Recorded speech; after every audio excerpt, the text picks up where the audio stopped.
అందరికీ నమస్కారం అండి. వెండితెర వాకిట్లోకి స్వాగతం. వెన్నెలకంటి గారు రాసిన 'మాటరాని మౌనమిది' అన్న పాట చాలా ఫేమస్. హీరో ఎంత ఆప్టిమిస్టిక్ నేచర్‌ని బాగా ఎక్స్‌ప్రెస్ చేస్తాడో, తన ప్రేమ ఎంత పవిత్రమైందో ఈ పాటలో చెప్తుంటాడు.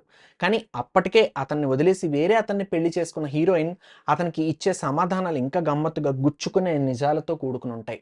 సినిమా చూడకపోతే చూసేయండి. 'అర్జున్ రెడ్డి' ప్యారలల్స్ చాలా కనిపిస్తాయి. ఇంకా పాటలోకి వెళ్ళిపోతే మాటరాని మౌనమిది మౌన వీణ గానమిది గానమిది నీ ధ్యానమిది ధ్యానములో నా ప్రాణమిది ప్రాణమైన మూగగుండె గానమిది. నేనిప్పుడు ఏమీ చెప్పలేకపోతున్నాను కానీ నాలో ఉన్న బాధ ఒక వీణానాదంలా మౌనాన్ని అంటే నా సైలెన్స్‌ని కూడా పలికిస్తోంది. ఇది కూడా నీ మీద ఒక ధ్యానంలా తపస్సు చేసి నీకోసం తపిస్తున్న మహర్షిని అన్నట్టు ఇండైరెక్ట్‌గా టైటిల్ జస్టిఫికేషన్ చేస్తున్నారు. ఈ పాటలో మొదటి చరణంలో హీరో ఆప్టిమిజంని చాలా బాగా ఎక్స్‌ప్రెస్ చేస్తారు. ముత్యాల పాటల్లో కోయిలమ్మ ముద్దారబోసేది ఎప్పుడమ్మా ఆ పాల నవ్వుల్లో వెన్నెలమ్మ దీపాలు పెట్టేది ఎన్నడమ్మా అని అతను అంటాడు. అంటే హీరోయిన్ని కోయిల అలాగే వెన్నెలతో పోలుస్తున్నాడు. అంటే తన జీవితానికి ఆమె ఒక దీపం లాంటిది. ఆమె ఒక ఆమని అంటే నేచర్ లాంటిది అన్నట్లు చెప్తూ నువ్వు మాట్లాడితేనే ముత్యాలు రాలినట్టుంటుంది. అలాంటి ముత్యాల లాంటి పాటల్లో ఓ కోయిలమ్మ నా కోసం ముద్దులెప్పుడిస్తావు అని. పాలలా తెల్లగా ఉంటే ఓ వెన్నెలమ్మ నా ఇంట్లో దీపాలు పెట్టేది ఎప్పుడు? అంటే నా భార్యవై నా జీవితంలో వెలుగు నింపేదెప్పుడు అని. అప్పుడు ఆమె సమాధానం ఇస్తుందేంటంటే, ఈ మౌన రాగాల ప్రేమావేశం ఏనాడో ఒకరి సొంతం. ఆకాశ దీపాలు జాబిలి కోసం నీకేలా ఇంత పంతం. ఇప్పుడు నువ్వెన్ని చేసినా ఏమీ లాభం లేదు. నేనెప్పుడో ఇంకొకరి సొంతం అయిపోయాను. ఆకాశ దీపాలంటే ఏమిటి? నక్షత్రాలు. నీ జీవితంలో వెలుగు నింపే ఒక స్టార్ లేదా ఒక దీపంగా నన్ను భావిస్తున్నావు. అవి ఆ స్టార్సు జాబిలికే సొంతం. అంటే చంద్రుడిలాంటి నా భర్త ఇప్పుడు నాతో ఉన్నాడు. నాదంటూ ఒక జీవితం ఉంది. వాటికే నేను పరిమితం అని అంటోందనమాట. అప్పుడు అతను దానికి ఆప్టిమిజంలో పీక్స్‌లో ఎలా ఎక్స్‌ప్రెస్ చేస్తున్నాడో తెలుసా? నింగి నేల కూడే వేళ నీకు నాకు దూరాలేల. అంటే ఆ హొరైజన్ అంటే ఆకాశం నేలకి దిగినట్టే ఒక చోట కనిపిస్తుంది గదా! అలాగే ఎప్పటికైనా మనం కలుస్తాము.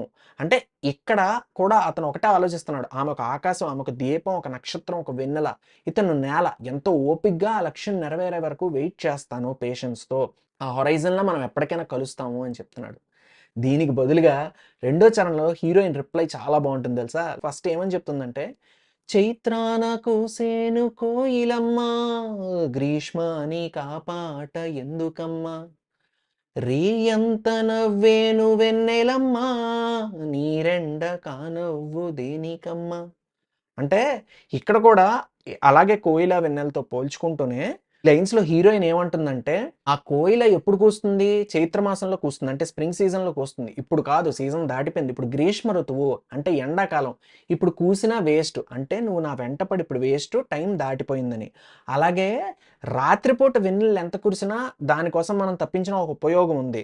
ఉదయం పూట వెలుగున్నప్పుడు సూర్యుడున్నప్పుడు ఆ వెన్నెల ఎంత వెలుగునిచ్చినా మనకు ఉపయోగం లేదు. ఆ వెలుగంతా వ్యర్థం. అంటే నా జీవితంలో నా భర్తున్నాడు. ఇప్పుడు నీకు సమయం వ్యర్థం చేసుకోకు. నువ్వు నా పక్కన ఉండకు. నా వెంట పడకు.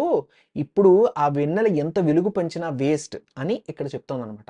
అప్పుడు అతనేమంటున్నాడో తెలుసా? రాగాల తీగల్లో వీణానాదం కోరింది ప్రణయ వేదం. వేసారు గుండెల్లో రేగే గాయం పాడింది మధుర గేయం. అంటే ఇక్కడేంటంటే, నా గుండెల్లో ఇంకా ఆశ చావలేదు. నీ నుంచి ప్రణయం కోరుకుంటోంది. అంటే ప్రేమ కావాలంటోంది నా మనసు. నువ్వు నా జీవితంలో చేసి వెళ్ళిపోయిన ఆ గాయం ఏదైతే ఉందో అది నా చేత ఇలా పాడిస్తోంది అని అంటున్నాడనమాట. అప్పుడు ఫస్ట్‌లో అతను హొరైజన్ అన్నాడు గదా! దానికి రిప్లై కింద ఇప్పుడు ఈమిస్తుంది. ఏంటో తెలుసా? ఆకాశాన తారా తీరం అంతేలేని ఎంతో దూరం.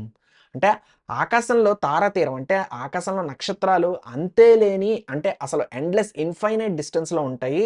అవి అందవు. అలాగే నేను కూడా నీకు అందను. వృధా ప్రయాస నా వెంట పడకు. అంటే హొరైజన్ అనేది ఒక మిత్. ఇప్పటికైనా రియాలిటీలోకి రా. ఆకాశం, నేల కలవ్వు. నేను నీకోసం దిగి రాలేను. ఎంతో దూరం మన ఇద్దరి మధ్య పెరిగిపోయింది అని చెప్తుందనమాట. ఇంత అద్భుతమైన పాట కాబట్టే ఇప్పటికీ కేవలం మన అమ్మా, నాన్న ప్లేలిస్ట్‌లో మాత్రమే కాకుండా మన ప్లేలిస్ట్‌లో కూడా ఉంది. ఆఫ్‌కోర్స్ ఇళయరాజా, ఎస్‌పీబీ అలాగే జానకమ్మ గారు చేసిన 'మాయ పోసిన ప్రాణం' కూడా అనుకోండి. ఇప్పటికీ మీ ఎక్స్‌ని తలుచుకుని ఈ పాట వినేవాళ్ళుంటే, అలాగే అభినందన పాటలు కూడా వినేవాళ్ళుంటే కింద కామెంట్ సెక్షన్‌లో మెన్షన్ చేసేయండి. అలాగే ఇలాంటి అద్భుతమైన పాటలు, వాటి యొక్క అర్థాలు తెలుసుకోవాలనుకుంటే మాత్రం లైక్, షేర్ అండ్ సబ్స్క్రైబ్ వెండితెర వాకిట్లో.